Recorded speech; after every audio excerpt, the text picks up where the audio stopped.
For our next example, when your object is very near the surface of the mirror, so that is the object is between F and V, then what will be the possible possible special rays that can be used in this scenario? So let's start off with special ray number 1. So as you can see, again, a center, you have this incident ray passing through the center and then passes through the tip of the arrow and strikes the surface. So we can actually use special ray number 1.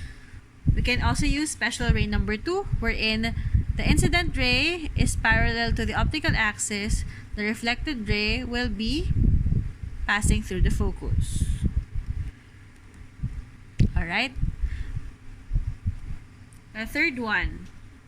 In this case, I'll be using number 3 and number 4. Remember, in the third special ray, the incident ray passes through the focus. Can an incident ray pass through the focus and strike the surface? Yes, it can. So incident ray pass through the focus, strike the surface.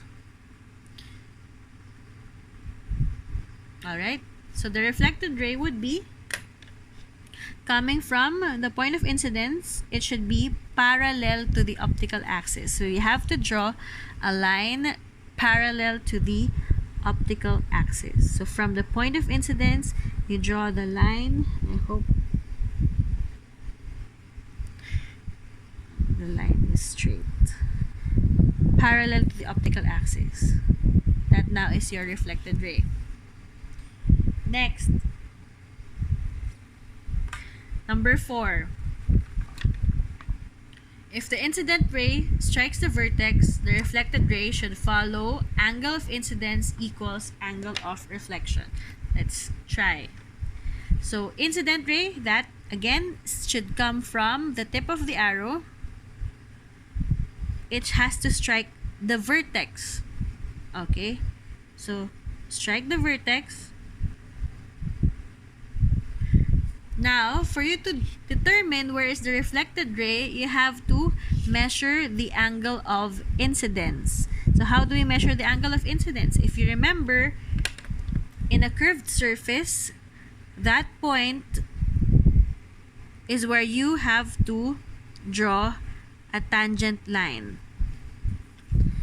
So this is your tangent line. And the tangent line, perpendicular to the tangent line, would be the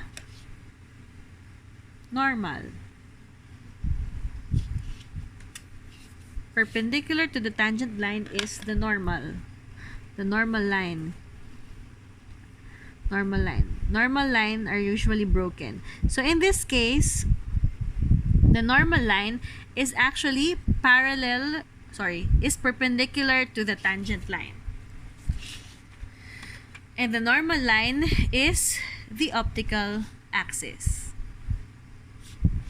So if you already have the incident ray striking the vertex, you have to measure the angle of incidence. So you have to measure the angle of incidence from the normal, that means this line, up to the incident ray. So how do we measure that? The normal is always 0. So the normal line, look at this one, it's 0.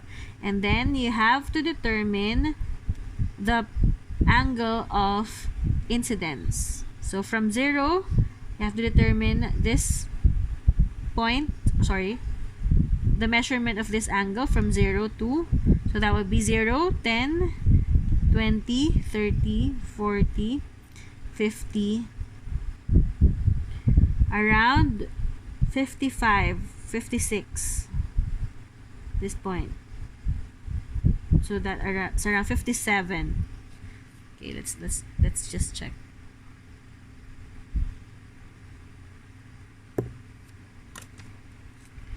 So the angle of incidence is actually 57 degrees. You'll be able to determine the angle of reflection, which should be 57 degrees. How do you do that? You flip your protractor, start again from the normal line. The normal line is 0. And then you have to measure 57 from 0. 0, 10, 20, 30, 40, 50, 55, 56, 57. So this point. I hope you can still see. So from that, you draw your reflected ray from the point of incidence going to this point. So from the point of incidence, it reflects back. You might wonder, where is the intersection between the two lines? Okay, so if it does not intersect in front of the mirror, maybe we have to extend the reflected rays at the back of the mirror. And extend this also at the back of the mirror. See, there is already an intersection between these two reflected rays. So what does that mean? Let us draw. Since the intersection is above the optical axis, we have to draw the arrow, the image of the arrow, such that it is upright. So this object becomes this, or the image of the object is this, once it is between F and V. So for the location of the image, it's not beyond C, it's not between C and F, it's not between F and V. So it is beyond V or behind the mirror, because it's already at the back of the mirror. For the orientation, obviously, it is upright. For the size, it is, if you compare the size of the image from the object, it is actually magnified. And lastly, if you determine the type of image, since it is upright, we can tell that this image is virtual.